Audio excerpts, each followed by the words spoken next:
What about Lot's wife? Why does Jesus tell us to remember her? In Luke 17, Jesus is warning about the end times and tells us to remember Lot's wife. So what should we remember about her?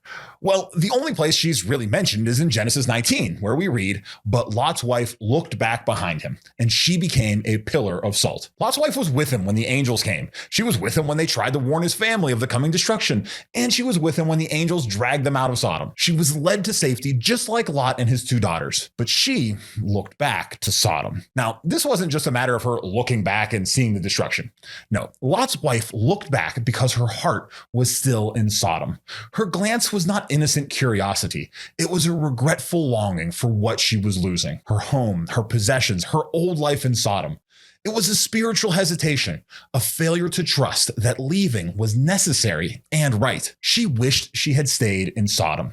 So God's judgment fell on her, even though she had physically left the city. Now, when we view Jesus' warning, it makes a whole lot more sense. Jesus says, "On that day, let no one on the housetop come down to retrieve his possessions. Likewise, let no one in the field return for anything he has left behind."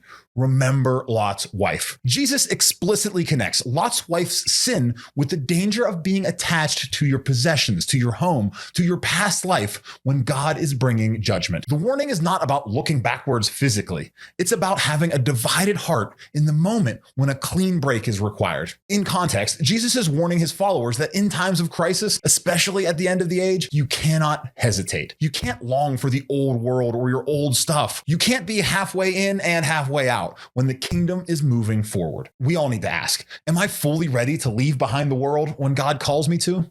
Do I remember Lot's wife?